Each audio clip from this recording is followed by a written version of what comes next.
السلام عليكم ورحمة الله وبركاته. إن الحمد لله نحمده ونستعينه ونستغفره ونعوذ بالله من شرور أنفسنا وسيئات أعمالنا. من يهده الله فلا مضل له ومن يضلل فلا هادي له. أشهد أن لا إله إلا الله وحده لا شريك له وأشهد أن محمدا عبده ورسوله. أما بعد،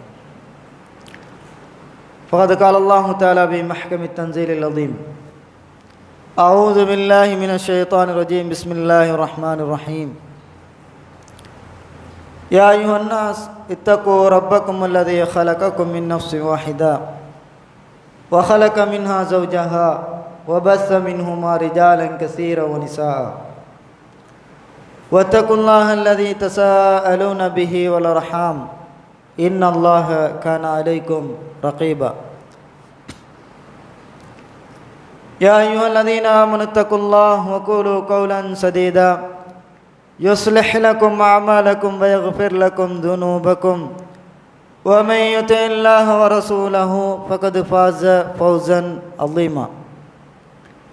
يا أيها الذين آمنوا اتقوا الله حق تقاته ولا تموتن إلا وأنتم مسلمون. فإن أصدق الحديث كتاب الله وأحسن الهدي هدي محمد وشر الأمور محدثاتها وكل محدثة بدعة وكل بدعة ضلالة وكل ضلالة في النار. இந்த உலகத்தை படைத்து பரிபாலித்து கொண்டிருக்கின்ற வல்ல நாயன் அல்லாஹ்வை போற்றுகின்றேன், புகழ்கின்றேன். அவனுடைய தூதர் முஹம்மது முஸ்தபா ஸல்லல்லாஹு அலைஹி வஸல்லம் அவர்கள் அல்லாஹ்வின் அடியாரும் இறுதி தூதரும் ஆவார்கள் என்று சாட்சியம் பயந்தவனாய்,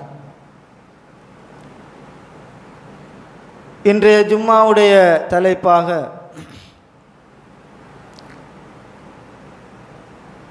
வணக்க வழிபாடுகளில் நாம் கவனம் செலுத்துவோம் என்ற தலைப்பில் கடந்த சில வாரங்களாக உங்களோடு ஒரு சில விடயங்களை பகிர்ந்து வருகிறேன். அதே தொடரில் இன்றைய தினமும் சில விடயங்களை பகிர்ந்து கொள்ளலாம் என்று விரும்புகின்றேன். கடந்த ஜும்மாக்களில் நாம் மனிதன் இந்த உலகத்திற்கு படைக்கப்பட்டிருப்பது இறைவனை வணங்குவதற்காக வேண்டி மாத்திரம்தான் என்ற கருப்பொருளும், அதில் மிகவும் முக்கியமாக தொழுகை என்பது இறைவன் எதிர்பார்க்கின்ற மிகப்பெரிய ஒரு வணக்கமாக இறைவன் இந்த முஸ்லிம் சமூகத்துக்கு அறிமுகப்படுத்தி வைத்திருக்கிறான். அந்த தொழுகையில் எல்லோருடைய தொழுகையையும் அல்லாஹ் ஏற்றுக்கொள்ளப் போவதில்லை. அதில் இறைவன் எனக்கு தேவையான தொழுகையாளிகள் என்ற பகுதியையும், சிலர் தொழுவார்கள் ஆனால் அவர்களையும் அவர்களுடைய தொழுகைகளையும் இறைவன் தூக்கி எறிந்து விடுவான். சோம்பேறித்தனமுள்ள தொழுகையாளிகள், பொடுபோக்கான தொழுகையாளிகள், தொழுகையில் உள்ளச்சத்தோடு பேணுதலோடு பக்குவத்தோடு உற்சாகத்தோடு அந்த தொழுகையை நிறைவேற்றாது விட்டால் அவனுடைய தொழுகை இறைவனுக்கு தேவையில்லை என்ற பகுதியையும் நாம் பார்வையிட்டோம். நாம் எப்பொழுதுமே இறைவன் எமக்கு சொல்லியிருக்கின்ற வணக்க வழிபாடுகள் விஷயத்தில் நாம் பொடுபோக்காக இருந்துவிடக்கூடாது. நாம் பொடுபோக்காக இருந்துவிட்டால் இறைவன் விரும்புகின்ற தொழுகை என்கின்ற வணக்கத்தை செய்பவனாக இருந்தாலும் பொடுபோக்கின் காரணமாக அவன் தொழுது கொண்டிருக்கின்ற பொழுது இறைவனால் சபிக்கப்படுவான். சென்ற ஜும்மாவிலே பார்க்கிற நேரம் தொழுது கொண்டிருப்பான், அவனுடைய பிரார்த்தனையின் பக்தியினால், பிரார்த்தனையின் உள்ளத்தில் ஏற்படுகின்ற மாற்றத்தினால் அவன் வானத்தை பார்த்து விட்டால் அவனுடைய பார்வை இறைவன் பறித்து விடட்டும் என்று அல்லாஹ்வுடைய தூதர் எச்சரித்த செய்தியை பார்த்தோம். நாம் பொடுபோக்காக இருந்து எம்முடைய உள்ளம் சொல்லுவதை தொழுகையிலே செய்ய முற்பட்டால் அவன் மிகப்பெரிய வணக்கமான தொழுகையை செய்தாலும் தொழுதாலும் அவன் பொடுபோக்கின் காரணத்தினால், கவனயீனத்தின் காரணத்தினால் செய்த அந்த செயலுக்காக இறைவன் அவனுடைய பார்வையை பறித்து விடுவான். அல்லாஹ்வுடைய தூதர் சொன்னார்கள், இமாம் உங்களுக்கு நியமிக்கப்பட்டிருப்பது அவரை பின்தொடர்வதற்காக வேண்டி. எனவே இமாம் தக்பீர் சொன்னால் நீங்களும் தக்பீர் சொல்லுங்கள். இமாம் ருக்கு செய்தால் நீங்களும் ருக்கு செய்யுங்கள். அவசரப்பட்டு நீங்கள் தலையை பணித்து விட வேண்டாம், இமாமை முந்திவிட வேண்டாம் என்று அல்லாஹ்வுடைய தூதர் ஸல்லல்லாஹு அலைஹி வஸல்லம் அவர்கள் சொன்னார்கள்.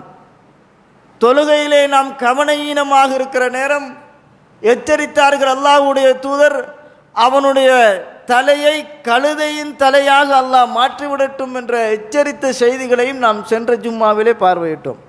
அன்புள்ள சகோதரர்களே, இன்று நாம் பார்க்க இருப்பது இந்த தொழுகைக்கு மிக முக்கியமாக வுது அவசியம். இந்த வுதுவை குறித்து இஸ்லாம் எப்படி வலியுறுத்தி இருக்கிறது, இதனுடைய மகத்துவங்கள் என்ன, இதை பொடுபோக்கோடு செய்தால் அவனுடைய நிலை என்ன என்பதை குறித்து இன்றைய ஜும்மாவிலே பார்ப்போம். அல்லாஹ்வுடைய தூதர் ஸல்லல்லாஹு அலைஹி வஸல்லம் அவர்கள் வுதுவை பற்றி நபித்தோழர்களுக்கு செய்து காட்டினார்கள்.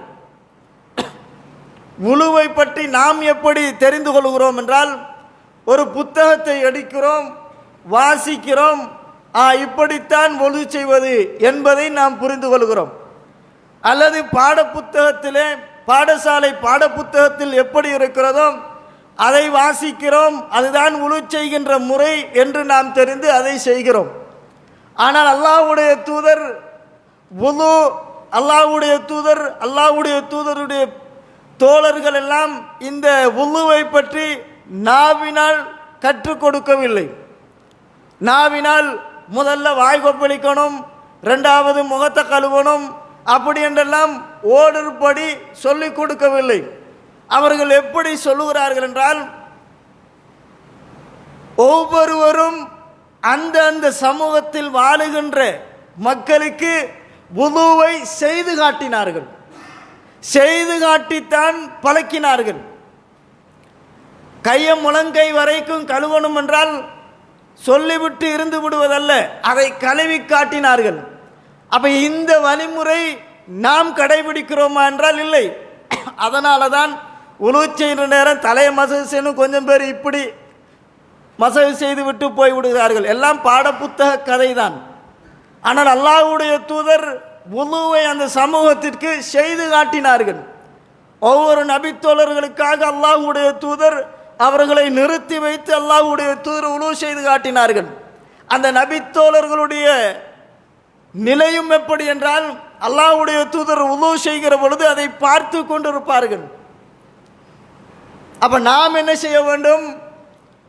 நாம் தெரியாதவர்களுக்கு வுது செய்து காட்ட வேண்டும். சிறு பிள்ளைகள் இருப்பார்களே, ஆனால் அவங்க அவங்களோட பாட்டில் ஒழுவெடுத்துட்டு போகிறது, நம்மட பாட்டில் ஒழுவெடுத்துட்டு போகிறோம் என்று விட்டுவிடக்கூடாது. நமது கடமை.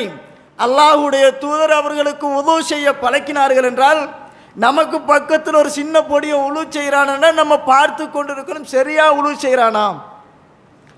வுது சரியாக செய்யாது விட்டால் அவரை கூப்பிட்டு நாம் வுது செய்து காட்ட வேண்டும். ஒரு நாள் அல்லாஹ்வுடைய தூதர் உமர் இப்னு கத்தாப் ரலியல்லாஹு அன்ஹு அவர்கள் சொல்கிறார்கள், அல்லாஹ்வுடைய தூதர் பள்ளிவாசலுக்குள் இருக்கிறார்கள். அந்த மனிதரை பார்க்கிறார், ஒருவர் வுது செய்கிறார், வுது செய்து விட்டு பள்ளிவாசலுக்குள் வருகிறார். அல்லாஹ்வுடைய தூதர் எந்த அளவுக்கு வுதுவுடைய விஷயத்தில் மக்களை அவதானித்தார்கள் என்பதை பாருங்கள். சாதாரணமாக வுது செய்யுங்க, வுது செஞ்சாதான் தொழுகை என்று விட்டு விடவில்லை. அவர் வுது செய்து விட்டு வந்து தொழுகைக்காக வேண்டி நிற்கிறார். அல்லாஹ்வுடைய தூதர் அவரை அப்படியே அவதானித்து பார்க்கிறார்கள். ஃபதரக, அவர் விட்டிருந்தார், மௌலிய லுஃபுரின் அலா கதமிஹிம், கால் பாதத்தில் ஒரு நெகம் அளவுக்கு கழுவப்படாமல் இருந்தது. அப்ப எந்த அளவுக்கு பள்ளிவாசலுக்குள் வந்து தொழுகைக்கு நிற்கிற மனிதர், அவரை பார்த்தார்கள் அல்லாஹ்வுடைய தூதர், கால் பாதத்தில் எந்த அளவுக்கு ஒரு நெகத்தின் அளவுக்கு கழுவப்படாமல் இருந்தது. இதை கூட அல்லாஹ்வுடைய தூதர் உன்னிப்பாக பார்த்தார்கள். அவருடைய வுது செய்தியாக இருக்கிறதாம், சரியாக வுது செய்திருக்கிறாரா என்பதை அல்லாஹ்வுடைய தூதர் நோட்டமிட்டார்கள். அப்போ நகத்தின் அளவுக்கு அவருடைய கால்பாதத்தில் தண்ணி பட்டிருக்கவில்லை. அல்லாஹ்வுடைய தூதர் இந்த செய்தியை உமர் இப்னு கத்தாப் ரலியல்லாஹு அன்ஹு அறிவிக்கிறார்கள். அல்லாஹ்வுடைய தூதர் அத்தொழுகைக்காக வேண்டி வந்த அந்த மனிதரை அல்லாஹ்வுடைய தூதர், நீங்கள் திரும்ப போங்க, திரும்ப அழகான முறையில் உலு செய்து கொண்டு வாருங்கள் என்று அல்லாஹ்வுடைய தூதர் அனுப்பி வைத்தார்கள். அதற்கு பின்னால் மீண்டும் சென்று அவர் உலு செய்து விட்டு வந்தார். நாம இருந்தால் எப்படி பார்ப்போம்? அந்த இடத்தை ஒரு சின்ன இடம் தானே, கழுவாமல் இருக்கட்டும், அல்லது உலவு செய்து கொண்டு வந்திருக்கிறார் தானே, காலில் கொஞ்சம் இன்னும் தண்ணி இருக்கத்தானே செய்து கடைசியாக கழுவுறதும் காலத்தானே, திரும்ப போய் காலை மட்டும் கழுவிட்டு வருவோம், அதுவும் அல்ல. திரும்ப முழுமையாக உழவு செய்ய வேண்டும். அல்லது காலில் கொஞ்சம் தண்ணி இருக்குதானே, ஒரு நகம் அளவுக்கு தானே இடம் இருக்குது, அப்படியே இருக்கிற காலில் பட்டு இருக்கிற தண்ணியை தூக்கி அந்த நகம் அளவுக்கு இருக்கிற அந்த இடவெளிக்கு அப்படியே பூசி விட்டால் உது சரி அப்படின்னு நாம் நினைப்போம். அல்லாஹ்வுடைய தூதருக்கும் அப்படி சொல்ல முடியும். கொஞ்சம் கால் அந்த தண்ணியை தொட்டு கொஞ்சம் காலை இன்னும் நகம் அளவுக்கிறீங்க, அதை கொஞ்சம் நனைச்சிக்கோங்க என்று சொல்லியிருக்கணும். அல்லாஹ்வுடைய தூதர் அந்த மனிதரை அனுப்பினார். போங்க, திரும்ப போய் உது செய்து விட்டு வாருங்கள் என்று அல்லாஹ்வுடைய தூதர் அனுப்பி மீண்டும் உது செய்ய வைத்தார் என்ற செய்தியை பார்க்கிறோம். அன்புள்ள சகோதரர்களே, உது செய்கிற விஷயத்தில் அல்லாஹ்வுடைய தூதர் எந்த அளவுக்கு உன்னிப்பாக கவனித்தார்கள் என்பதை பார்க்கிறோம். சாதாரணமாக அல்ல, உது சரியாக செய்யாது விட்டால் அவனுடைய தொழுகை கூடாது, தொழுகை சேருவதில்லை, கடமையை விட்ட குற்றத்திற்கு அவன் ஆளாகி விடுவான். ஒரு நாள் அபூ சயீத் அல் குத்ரி சஅத் இப்னு அபீ வக்காஸ் ரலியல்லாஹு அன்ஹு அவர்கள் மரணிக்கிறார்கள். மரணிக்கிற நேரம் சாலிம் என்று சொல்லக்கூடிய ஒரு தாபி அவசரமாக என்ன செய்கிறார் என்றால், ரசூலுல்லாஹ்வுடைய மனைவியான ஆயிஷா ரலியல்லாஹு அன்ஹுடைய வீட்டுக்கு அவசரமாக வராங்க. யார் மரணித்திருக்கிறார்? சஅத் இப்னு அபீ வக்காஸ் ரலியல்லாஹு அன்ஹு அவர்கள் மரணித்திருக்கிறார்கள். அவருடைய ஜனாசா தூக்கப்படுகிறது. அந்த ஜனாசாவிலே தொழுகைக்காக வேண்டி பங்கெடுப்பதற்காக வேண்டி இந்த சாலிம் என்று சொல்லக்கூடிய தாபி விரைந்து உலு செய்வதற்காக வேண்டி ஆயிஷா ரலியல்லாஹு அன்ஹுடைய வீட்டுக்கு வராங்க. வார நேரம் அவர் அவசரமாக உலு செய்கிறார். உலு செய்வதை ஆயிஷா ரலியல்லாஹு அன்ஹா அவர்கள் கண்காணித்து கொண்டிருக்கிறார்கள். எப்படி உலு செய்கிறார் என்பதை பார்த்து கொண்டிருக்கிறார்கள். அவர் வேகமாக உலு செய்கிறார்.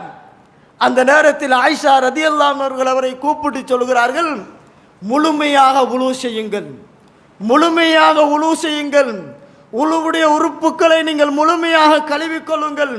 அல்லாஹ்வுடைய தூதர் சொன்னார்கள், வயலுல் லில் அகாபி மினன் நார், குதிகால்களை சரியாக கழுகாதவர்களுக்கு நரகம்தான் என்று அல்லாஹ்வுடைய தூதர் எச்சரிக்கை செய்தார்கள்.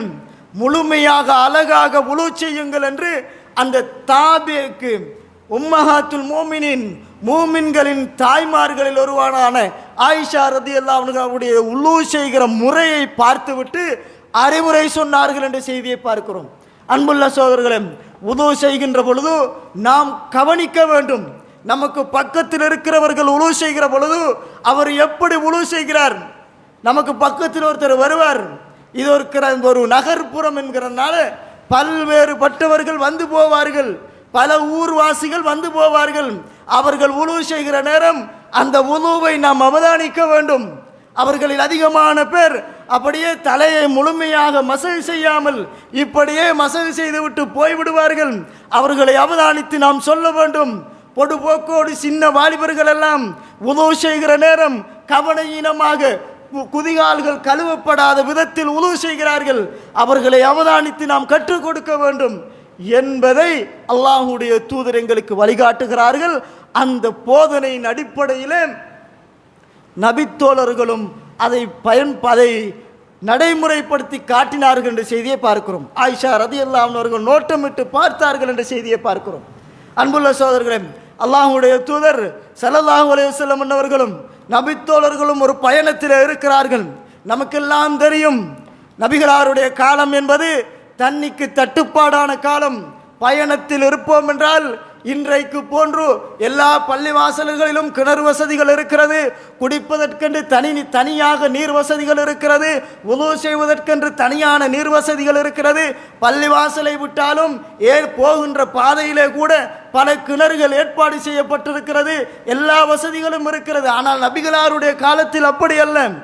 கொண்டு போகின்ற தண்ணி மாத்திரம்தான் குடிப்பதற்கும் மலசல தேவைகளுக்காக வேண்டியும் வுது செய்வதற்காக வேண்டியும் பயன்படுத்துவதற்கு அவ்வளவுதான் தண்ணி. எடுத்து போகின்ற தண்ணி தான். போகிற வழியில் காணுகின்ற கிணறுகள் எல்லாம் அங்கு பாலைவனத்தில் கிணறுகள் கிடையாது. எங்கேயாவது மக்கள் வாழுகின்ற குடியிருப்புகள் இருக்குமே, ஆனால் அந்த இடத்தில் வுது செய்வதற்குரிய இடங்கள் கிடைக்கும். அப்படி இல்லாது விட்டால் இருக்கிற கொஞ்சம் தண்ணி தான் இருக்கும், கொண்டு போகின்ற தண்ணி மாத்திரம்தான் இருக்கும். அப்ப ரசூலுல்லாஹி ஸல்லல்லாஹு அலைஹி வஸல்லம் அவர்களும் நபித்தோழர்களும் ஒரு பயணத்தில் இருக்கிறார்கள். அந்த பயணத்தில் இருக்கிற நேரம் நபித்தோழர்கள் தொழுகையுடைய நேரம் வருகிறது. நபித்தோழர்கள் வுது செய்ய ஆரம்பிக்கிறார்கள். அல்லாஹ்வுடைய தூதர் அவதானித்து பார்க்கிறார்கள், தண்ணி தட்டுப்பாடாக இருக்கிறது. இவர்கள் வுது செய்கிறார்கள். இவர்களுடைய வுதுவை அல்லாஹ்வுடைய தூதர் அவதானித்து பார்க்கிறார்கள். உண்மையிலேயே தண்ணீர் இல்லாது விட்டால் தயமம் செய்வதற்கு இஸ்லாம் அனுமதி தந்திருக்கிறது. ஆனால் அந்த நபித்தோழர்களுக்கு வுது செய்கின்ற அளவுக்கு தண்ணீர் இருக்கிறது, தண்ணீர் தேவையான அளவுக்கு இருக்கிறது. அதனால் அவர்கள் வுது செய்கிறார்கள். அல்லாஹ்வுடைய தூதர் என்ன செய்கிறார்கள்? அவர்கள் வுது செய்வதை பார்த்து கொண்டிருக்கிறார்கள். அவர்களில் அதிகமான நபித்தோழர்கள் வுது செய்தார்கள். ஆனால் காலை கழுகுற பொழுது அல்லாஹ்வுடைய தூதர் அவதானித்தார்கள். கால் கழுவுறாங்க, வுது செய்கின்ற எல்லா உறுப்புகளையும் சரியாக கழுவினாங்க. ஆனால் காலை மட்டும் என்ன செய்தார்கள் என்றால் தண்ணியை தொட்டு காலை தடவி கொண்டார்கள். தண்ணீரை தொட்டு காலில் தடவி கொண்டார்கள், காலை கழுவவில்லை. அல்லாஹ்வுடைய தூதர் அந்த நபித்தோழர்களை அழைத்து சொன்னார்கள், நீங்கள் கால்களை முழுமையாக கழுவிக்கொள்ளுங்கள். வைனுல் லில் அல்காபி மினன்னார், குதிகால்கள் சரியாக கழுவப்படாது விட்டால் அவனுக்கு கேடுதான், அவனுக்கு நரகம்தான் என்றார்கள் அல்லாஹ்வுடைய தூதர். அவர்கள் தொழுகைக்காக வேண்டி தயாராகிறார்கள், வுது செய்கிறார்கள். ஆனால் வுதுவில் சரியாக காலை கழுவாது விட்டால் அவனுக்கு நரகம்தான் என்று அல்லாஹ்வுடைய தூதர் சொன்னார்கள் என்ற செய்தியை பார்க்கிறோம். அப்ப பாருங்க, அல்லாஹ்வுடைய தூதர் வுது செய்கின்ற பொழுது எவ்வளவு அவதானித்தார்கள். வுதுவை சாதாரணமாக விட்டுவிடவில்லை. வுதுவை பழக்கிட்டோம், அவங்களுக்கு ஒரு முறை சொல்லி காட்டிட்டோம், அதனால் அது போதும் என்று அல்லாஹ்வுடைய தூதர் விட்டுவிடவில்லை. எப்பொழுதெல்லாம் உழு செய்கின்ற பொழுது அல்லாஹ்வுடைய தூதருக்கு முன்னால் உழு செய்தால் அல்லாஹ்வுடைய தூதர் அவதானித்து பார்ப்பார்கள், எப்படி செய்கிறாங்க, முழுமையாக செய்கிறார்களா என்று அல்லாஹ்வுடைய தூதர் கண்காணித்தார்கள் என்ற செய்தியை பார்க்கிறோம். ஆக அன்புள்ள சோதரர்களே, நாம் இதில் கவனமாக இருக்க வேண்டும். நமக்கு பக்கத்தில் ஒரு சின்ன பிள்ளை உழவு செய்கிறார் என்றால் நாம் அதை அவதானித்து அவனுக்கு அழகாக சொல்லிக் கொடுத்தால் அவனுடைய வாழ்நாள் முழுவதும் அதை அவன் தொடர்ந்து கொண்டே இருப்பான். நீங்கள் சொல்லிக் கொடுத்த அந்த அமலை அவன் செய்யும் காலமெல்லாம் உங்களுக்கும் அதில் நன்மையில் பங்கு இருக்கிறது என்பதை மறந்துவிடக்கூடாது. அன்புள்ள சோதரர்களே, அல்லாஹ்வுடைய தூதர் ஸல்லல்லாஹு அலைஹி வஸல்லம் அவர்கள் வுது செய்வதை குறித்து நபித்தோழர்கள் எப்படி வுதுவை செய்து காட்டினார்கள் என்றால், உஸ்மான் இப்னு அஃபான் ரதியல்லாஹு அன்ஹு அவர்கள் தன்னுடைய அடிமையான ஹும்ரான் இப்னு அபான் என்று சொல்லக்கூடிய அடிமையை அழைத்து தண்ணீரை கொண்டு வருமாறு சொல்றாங்க. வுது செய்து காட்ட போறாங்க. யார்? நபிகளார் மரணித்து விட்டார்கள். இனிமேல் இந்த மார்க்கத்தை சொல்லிக் கொடுப்பது நபித்தோழர்களுடைய பொறுப்பு. அந்த நபித்தோழர்கள் நபிகளார் எப்படி எங்களுக்கு வுது செய்து காட்டினார்களோ அதை வாயால் சொல்லாமல் செய்து காட்டினார்கள். உஸ்மான் இப்னு அஃபான் ரதியல்லாஹு அன்ஹு அவர்கள் தன்னுடைய அடிமையாக இருந்த ஹும்ரான் இப்னு அபான் என்று சொல்லக்கூடிய அந்த தாபியை அழைக்கிறார். அந்த அடிமையை அழைத்து சொல்கிறார், தண்ணீரை கொண்டு வாருங்கள். அவர் தண்ணீரை கொண்டு வருகிறார். தண்ணீரை கொண்டு வந்ததற்கு பின்னால் அவ்வளவு பேருக்கு முன்னால், அங்கே இருக்கின்ற அந்த மக்களுக்கு முன்னால் வுது செய்து காட்டுகிறார். அன்புள்ள சோதரர்களே, நாம் பயான் பண்ணுவதற்குத்தான் தயாராக இருக்கிறோம். ஒரு கூட்டத்தை கூப்பிட்டு இங்கே வாங்க, நான் உங்களுக்கு எப்படி எப்படி வுது செய்ய வேண்டும், நபிகளார் எப்படி வுது செய்தார்கள் என்று செய்து காட்டுகிறேன் என்று சொல்லுகின்ற ஒரு நாளாவது இருக்குமாம்? வாங்க உங்களுக்கு வுது செஞ்சு காட்டுகிறேன் என்று உஸ்மான் இப்னு அஃபான் ரதியல்லாஹு அன்ஹு அவர்கள் அந்த மக்களை கூப்பிட்டு, எனக்கு தண்ணீரை கொண்டு வாருங்கள், உங்களுக்கு நான் நபிகளார் எப்படி வுது செய்வார்களோ அப்படி நான் உங்களுக்கு வுது செய்து காட்டுகிறேன். பயான் பண்ணல, மேடை போட்டு பயான் பண்ணவில்லை, வுது செய்ய வேண்டும் என்பதற்கான பயான் நடத்தவில்லை, தண்ணீரை கொண்டு வாங்க செஞ்சு காட்டுகிறேன். எவ்வளவு ஒரு பக்குவமான வழிகாட்டல் என்பதை பாருங்கள். அப்ப அந்த நபித்தோழர் வுது செய்து காட்டுகிறார். இப்படித்தான் ஒவ்வொரு உறுப்பாக வுது செய்து காட்டுகிறார். செய்து காட்டி விட்டு சொல்லுகிறார், அல்லாஹ்வுடைய தூதர், மன் தவல்லா நஹ்வ வுதுஇ ஹாதா, நான் இப்போ உங்களுக்கு உழு செஞ்சு காட்டினேன், இது போன்று யார் உழு செய்கிறாரோ, இதுதான் அல்லாஹ்வுடைய தூதர் எங்களுக்கு உழு செய்து காட்டிய முறை, இந்த முறைப்படி யார் உழு செய்கிறாரோ, சும்ம காம பரக்கா ரகாத்தைனி, பிறகு அப்படியே சென்று 2 ரகாத்துக்கள் தொழுகிறாரோ, வலா யுஹத்திஸ் பிஹிமா நஃப்ஸுஹு, அவர் எந்த ஒரு எண்ணமும் இல்லாமல் வுது செய்கிறார், 2 ரக்காத் தொழுகிறார், அவருடைய உள்ளத்தில் வேற எந்த சிந்தனையும் வரவில்லை, அழகாக வுது செய்துவிட்டு 2 ரக்காத் தொழுகிறார் என்றால் உஃபிர லஹு மா தகத்தம மின் தம்பிஹி, அவனுடைய முந்தைய பாவங்கள் எல்லாமே மன்னிக்கப்படுகிறது என்று அல்லாஹ்வுடைய தூதர் சொன்னார்கள் என்று உஸ்மான் ரலியல்லாஹு அன்ஹு அவர்கள் வுது முறையை சொல்லி செய்து காட்டி இந்த செய்தியை சொல்றாங்க. அன்புள்ள சகோதரர்களே, இதில் நாம் அவதானிக்க வேண்டிய பகுதி என்ன தெரியுமா? வுது செய்து காட்டினார்கள் மட்டுமல்ல, ஏன் வுது செய்து காட்டினார்கள் தெரியுமா? முந்தைய பாவங்கள் எல்லாமே மன்னிக்கப்படும் என்றால் இந்த ஒரு பாக்கியம் வுதுவில் இருக்கிறது என்பதை உணர்த்தினார்கள். அந்த மக்களை கூப்பிட்டு வுது செய்து காட்டினது என்னத்துக்கு தெரியுமா? இதனால் உன்னுடைய முந்தைய பாவங்கள் எல்லாம் மன்னிக்கப்படுகிறது, உனக்கு கஷ்டம் இல்லை தண்ணி எடுத்து வுது செய்வது, முந்தைய பாவங்கள் எல்லாமே மன்னிக்கப்படுகிறது என்று அல்லாஹ்வுடைய தூதர் சொன்னார்கள் என்ற செய்தி சஹீஹ் முஸ்லிம்ல 383வது செய்தியாக பதிவு செய்யப்பட்டிருக்கிறது. அன்புள்ள சகோதரர்களே, அவதானிக்க வேண்டும், நாம் வுது செய்கின்ற பொழுது முழுமையாக அழகாக நபி வழியில் வுது செய்ய வேண்டும், அது மிக முக்கியம். உஸ்மான் ரலியல்லாஹு அன்ஹு அவர்கள், வாங்க நான் உங்களுக்கு வுது செய்வேன் என்று சொல்லல, அல்லாஹ்வுடைய தூதர் எப்படி வுது செய்வாரோ அதுபோன்று நான் உங்களுக்கு வுது செய்து காட்டுகிறேன். வுது என்பது ஏண்ட மனம் சொல்லுகின்ற முறைப்படி அல்ல, நாம் இஸ்லாமிய புத்தகத்தில் படிக்கிற முறை அல்ல, அல்லது யார் யாரோ எழுதியிருக்கிற புத்தகங்களை படித்து எழுவது அல்ல. அல்லாஹ்வுடைய தூதர் எப்படி வுது செய்தார்கள், எப்படி வுது செய்து காட்டினார்கள், அதை வைத்துத்தான் நாம் வுது செய்ய வேண்டும். நபி வழியின் அடிப்படையிலே வுது செய்துவிட்டு தொழுதால்தான் அவனுடைய முந்தைய பாவங்கள் மன்னிக்கப்படும். என்ற பொடுபோக்குக்கு அல்லது கவனஈனமாக உதாசீனமாக வுது செய்துவிட்டு தொழுது விட்டால் அதுக்கு முந்தைய பாவங்கள் மன்னிக்கப்படுவதில்லை. எப்படி சொன்னார்கள் உஸ்மான் ரலியல்லாஹு அன்ஹு அவர்கள், இப்படி யார் வுது செய்கிறாரோ, நான் அல்லாஹ்வுடைய தூதர் வுது செய்வது போன்று வுது செய்து காட்டினேன், இந்த முறைப்படி யார் வுது செய்கிறாரோ, இப்படி வுது செய்து கொண்டு 2 ரக்காத் தொழுகிறாரோ அவருடைய முந்தைய பாவங்கள் மன்னிக்கப்படும். எங்களை இஷ்டப்படி வுது செய்தவர்களுக்கு அல்ல. ஆக அன்புள்ள சகோதரர்களே, நபி வழியில் வுது செய்வதற்கு நாம் பழகிக்கொள்ள வேண்டும். இது ஒரு பெரிய ஒரு கஷ்டம் அல்ல. வுது செய்தால் முந்தைய பாவங்கள், எவ்வளவு பாவம் செய்கிறோம், எவ்வளவு தவறுகள் செய்கிறோம், எவ்வளவு குற்றங்களை செய்து கொண்டிருக்கிறோம், கண்களாலும் காதுகளாலும் பணத்தினாலும் எல்லாவற்றினாலும் நாம் ஒரு பாவம் நிறைந்த உலகில் வாழ்ந்து கொண்டிருக்கிறோம். விரும்பியோ விரும்பாமலும் எம்மால் தவறுகள் நடந்து கொண்டுதான் இருக்கிறது. அதிலிருந்து விதிவிலக்கு கொடுக்கப்பட்டவன் இந்த பூமியில் யாரும் இல்லை. மனிதனாக பிறக்கப்பட்ட எல்லாருமே தவறு செய்கின்றவர்கள். ஆனால் வுது செஞ்ச உடனே முந்தைய பாவங்கள் மன்னிக்கப்படுகிறது என்றால் இவ்வளவு ஒரு பாக்கியத்தை இஸ்லாம் வைத்திருக்கிறது. அதே போன்று அல்லாஹ்வுடைய தூதர் ஸல்லல்லாஹு அலைஹி வஸல்லம் சொன்னார்கள், லா யதவல்லஹு ரஜுலுன் முஸ்லிமுன், ஒரு முஸ்லிம் வுது செய்தால் ஃபயுஹ்சினுல் வுதுஅ, அழகான முறையில் வுது செய்தால், அழகான முறையில் வுது செய்கிறாரோ, ஃபயுஸல்லி ஸலாத்தன் இல்லா கஃபரல்லாஹு லஹு மா பைனஹு வ பைன ஸலாத்தில்லதி தலிஹா, யார் அழகான முறையில் வுது செய்கிறாரோ அவர் வுது செய்து கொண்டு தொழுதால் அந்த தொழுகைக்கும் அவர் அடுத்து தொழுகை இருக்கின்ற தொழுகைக்கும் மத்தியில் இருக்கிற பாவங்கள், இடையில் இருக்கிற பாவங்கள் மன்னிக்கப்படுகிறது என்று அல்லாஹ்வுடைய தூதர் சொன்னார்கள். இது அல்லாஹ்வுடைய தூதர் சொன்ன வார்த்தை என்ன தெரியுமா? ஃபயுஹ்சினுல் வுது, வுதுவை அழகாக செய்கிறாரோ. அழகு, அழகு என்றால் நாம் எப்படி அழகுக்கு வரைவிலக்கணம் வைக்கிறோம்? அழகான முறையில் வுது செய்யுங்கள் என்றால் எது அழகான முறை?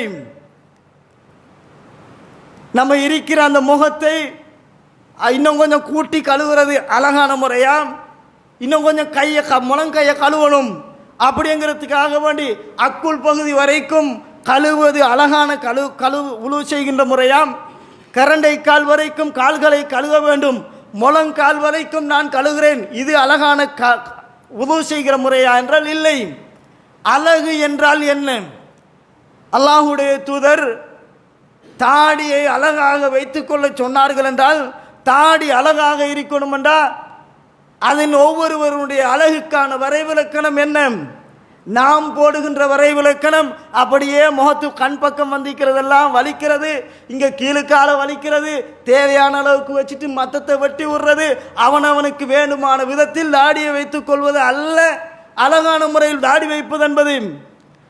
வைப்பது என்பது நபிகளார் எப்படி வைத்தார்களோ அப்படி வைப்பதுதான் அழகான முறையில் தாடி வைக்கிறது.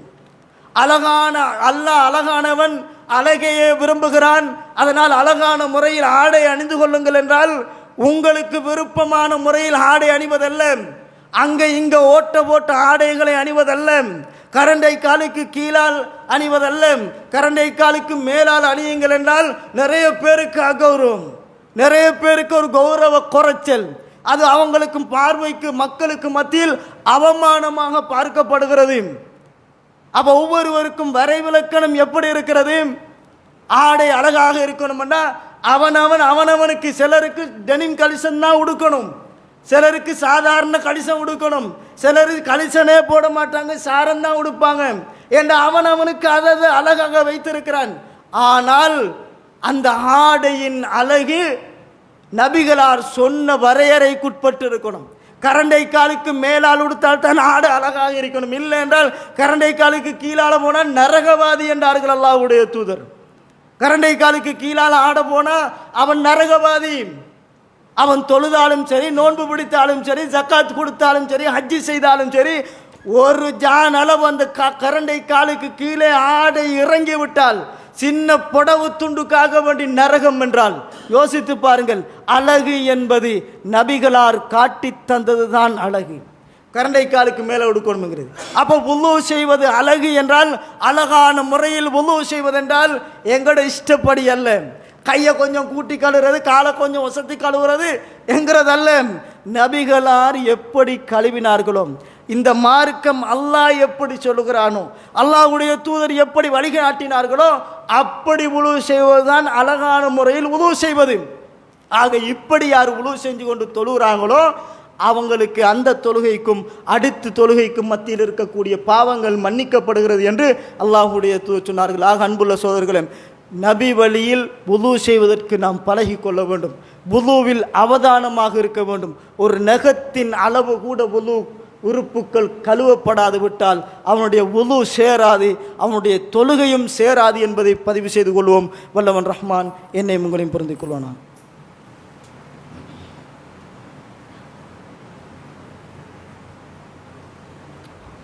அல்ஹம்துலில்லாஹி அல்லதி ஹதானா லில் இஸ்லாம் வமா குன்னா லினஹ்ததிய லௌலா an ஹதானா Allah அர்ஸல ரசூலஹு bill Hakki Bashira வ நதீரா வதாஇயன் இலல்லாஹி பி இத்னிஹி வ சிராஜம் முனீரா.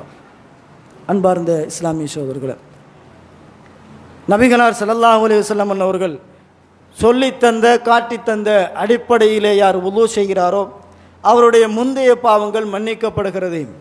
அதே நேரம் அவன் வுளூ செய்கின்ற அந்த தண்ணீர், இன்றைக்கு நாம் குளிரான ஒரு காலத்தில் இருக்கிறோம். சுபகு நேரத்தில் வுளூ செய்வது என்பது தண்ணியை தொடுவதற்கே நமக்கு சோம்பேறித்தனமாக இருக்கும். அதற்காக கூழ் அதிகம் என்பதனாலேயே தொழுதாக வேண்டும் என்பதற்காக வேண்டி தண்ணீரை முகத்தில் கொஞ்சம் அப்படி தேய்ச்சி கொண்டு மசகு செய்வது போன்று தேய்ச்சி அங்கங்களை தடவி தேய்ச்சி கொண்டு தான் வுளூ செய்து கொண்டு வர நாம் தயாராகிறோம். அல்லாஹ்வுடைய தூதர் என்ன சொன்னார்கள் என்றால், வுளூ செய்கிற பொழுது வுளூ செய்து முடித்து விட்டால் நீங்கள் முகத்தை கழுவுகிற பொழுது முகத்திலிருந்து அந்த வுளூ செய்கிற தண்ணீரெல்லாம் அப்படியே கீழே சொட்ட கீழே கொட்டுப்பட உங்கள் பாவங்கள் மன்னிக்கப்படுகிறது என்றார்கள் அல்லாஹ்வுடைய தூதர். சாதாரணமாக அல்ல, வுளூ செய்வதனால் பாவங்கள் மன்னிக்கப்படுகிறது என்ற ஒரு பகுதி.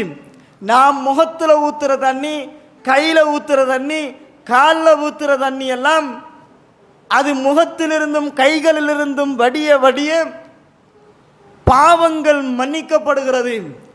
எவ்வளவு தண்ணிகள் கீழே விழுகிறதோ அவ்வளவுக்கு பாவங்கள் மன்னிக்கப்படுகிறது என்று அல்லாஹ்வுடைய தூதர் சொன்னார்கள்.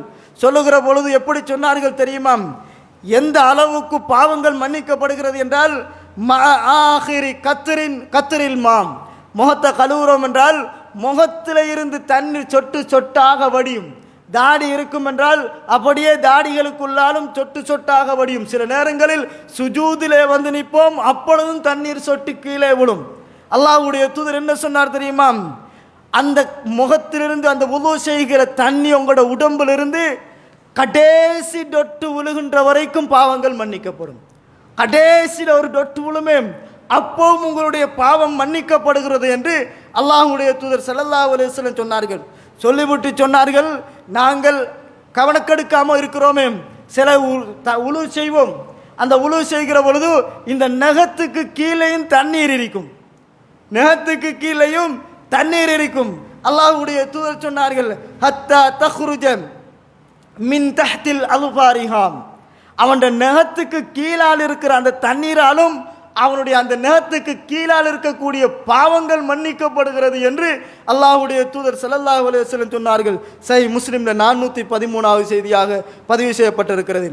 அதே போன்று அன்புள்ள சோதர்களே, நாம் ஒரு குளிர்காலத்தில் நாம் வாழ்ந்து கொண்டிருக்கிறோம். வுது செய்வது என்பது மிகவும் சிரமம். இசாவுடைய நேரத்திற்கு வந்தாலும் வுது செய்வதற்கு நாம் நடுங்கி கொண்டிருக்கிறோம். ஆனால் அல்லாஹ்வுடைய தூதர் ஸல்லல்லாஹு அலைஹி வஸல்லம் சொன்னார்கள், அலா அதுல்லுக்கும் அலா மா யம்ஹுல்லாஹு பில் ஹதாயா வயர்ஃபவு பிஹி தரஜாத், உங்களுக்கு பாவங்கள் மன்னிக்கப்படுகிற, உங்களுடைய தரஜாக்கள் உயர்த்தப்படுகின்ற ஒரு காரியத்தை நான் உங்களுக்கு சொல்லி தரட்டுமா என்று அல்லாஹ்வுடைய தூதர் கேட்டார்கள். உங்கள் பாவங்கள் மன்னிக்கப்படுகின்ற மறுமையில் சொர்க்கத்தில் உங்களுக்கு தரஜாக்கள் இருக்கிறது, அந்த தரஜாக்களை உங்களுக்கு அதிகரித்து தருகின்ற ஒரு காரியத்தை நான் உங்களுக்கு சொல்லி தரட்டுமா என்று அல்லாஹ்வுடைய தூதர் கேட்டார்கள். கேட்டுவிட்டு சொன்னார்கள், இஸ்பாகுல் வுதுஇ அலல் மகாரி, கஷ்டமான நேரத்தில் உலு செய்கிறதுக்கு கஷ்டமாக இருக்குது என்று நீங்கள் நினைக்கிற அந்த நேரத்தில் முழுமையாக உலு செய்தால் சொர்க்கத்தில் உங்களுக்கு தரஜா அதிகம் என்றார்கள் அல்லாஹ்வுடைய தூதர். அடுத்தது சொன்னார்கள், பள்ளிவாசலுக்கு நடந்து வருவது. அடுத்தது சொன்னார்கள், ஒரு தொழுகையிலிருந்து இன்னொரு தொழுகையை எதிர்பார்த்து காத்து கொண்டிருப்பது என்று அல்லாஹ்வுடைய தூதர் ஸல்லல்லாஹு அலைஹி வஸல்லம் சொன்னார்கள். அன்புள்ள சகோதரர்களே, முழுமையாக கஷ்டமான நேரம், குளிராக இருக்கிறது, இருந்தாலும் என்னுடைய உடல் ஆரோக்கியம் என்னை நோயிலே விழச் செய்யாது என்று இருக்குமே, ஆனால் முழுமையாக நாம் வுது செய்ய வேண்டும். அந்த தண்ணீரை தொடுவதற்கு கூலாக இருக்கிறது என்றாலும் விட்டுவிடக்கூடாது. முழுமையாக வுது செய்தால் சொர்க்கத்தில் தரஜா உயர்த்தப்படுகிறது, பாவங்கள் எல்லாம் மன்னிக்கப்படுகிறது என்று அல்லாஹ்வுடைய தூதர் ஸல்லல்லாஹு அலைஹி வஸல்லம் அவர்கள் சொன்னார்கள் என்ற செய்தியை பார்க்கிறோம். ஆக அன்புள்ள சோதர்களே, வுது செய்கின்ற விஷயத்தில் அதே போன்று அல்லாஹ்வுடைய தூதர் சொன்னார்கள், நாளை மறுமையில் இந்த உலகத்தில் வுது செய்து கொண்டு தொழுததனால் நாளை மறுமையில் அவர்கள் உர்ரம் முஹஜ்ஜலீன், அவர்களுடைய வுது செய்த உறுப்புகள் எல்லாம் மின்னிக் கொண்டிருக்கும் என்றார்கள் அல்லாஹ்வுடைய தூதர். அவ்வளவு ஆதம் அலைஹிஸ்ஸலாம் அன்னவர்கள் தொடக்கம் மறுமை நாள் வரைக்கும் இந்த பூமியில யார் யாரெல்லாம் வாழ்ந்தார்களும் அவ்வளவு பேரும் அந்த மஹ்ஷர் பெருவழியிலே நிறுத்தப்படுகிற அந்த நேரம் அல்லாஹ்வுடைய தூதர் சொன்னார்கள், வுது செய்தவர்கள், ஆதம் அலைஹிஸ்ஸலாத்துடைய சமுதாயத்திற்கு இந்த பாக்கியம் கிடையாது, நூஹ் அலைஹிஸ்ஸலாத்துடைய சமுதாயத்திற்கு இந்த பாக்கியம் கிடையாது, இப்ராஹிம் அலைஹிஸ்ஸலாத்துடைய சமுதாயத்திற்கும் மூசா அலைஹிஸ்ஸலாத்துடைய சமுதாயத்திற்கு எந்த சமூகத்திற்கும் இந்த பாக்கியம் கிடையாது. நாளை மறுமையில் இந்த முஹம்மது ரசூலுல்லாஹி ஸல்லல்லாஹு அலைஹி வஸல்லம் அவர்களுடைய உம்மத்திற்கு மட்டும்தான், அவ்வளவு மக்களும் அந்த மஹ்ஷர் பெருவழியிலே நிற்கிற நேரம் வுது செய்த உறுப்புகள், இந்த இறுதி சமூகத்தினுடைய உறுப்புகள் மட்டும்தான் மின்னிக் கொண்டிருக்கும். அந்த நேரத்தில் அல்லாஹ்வுடைய தூதர் சொன்னார்கள், இந்த அடையாளத்தை கொண்டு இவர்கள் எல்லாம் என்னுடைய உம்மத்து என்று நான் அவர்களை அடையாளம் கண்டுகொள்வேன் என்று அல்லாஹ்வுடைய தூதர் சொன்னார்கள். அன்புள்ள சோதர்களே, அப்படி என்றால் நாளை மறுமையில் வுது செய்தவர்கள் மட்டும் அடையாளப்படுத்தப்படுவார்கள். இதை அல்லாஹ்வுடைய தூதர் எப்படி சொன்னார்கள் தெரியுமா? இந்த அடையாளம் இருக்கிறது, வுது செய்த உறுப்புகள் மின்னிக் கொண்டிருக்கின்ற அடையாளம் இருக்கிறது, இது இந்த உம்மத்தை தவிர வேறு எந்த சமூகத்திற்கும் இந்த அடையாளம் இல்லை என்றார்கள் அல்லாஹ்வுடைய தூதர். ஆக அன்புள்ள சை முஸ்லீமில் வரக்கூடிய செய்தி. ஆக உது செய்கிற விஷயத்தில் அவதானமாக இருப்போம், கவனம் எடுத்து உது செய்வோம், முழுமையாக உது செய்வோம், நபி வழியிலே உது செய்வோம். அப்பொழுதுதான் இந்த பாக்கியம் கிடைக்கும். நபி வழியை புறக்கணித்தவர்களுடைய உது எல்லாம் நாளை மறுமையில் மின்னாது என்பதையும் புரிந்து கொள்வோம். வல்லவன் ரஹ்மான் என்னை உங்களையும் பொருந்திக் கொள்வானாக. வா கூலு கோலிஹாத வஸ்தகுஃபிரு இன்னஹு லஃபூரும். அஸ்ஸலாமு அலைக்கும்.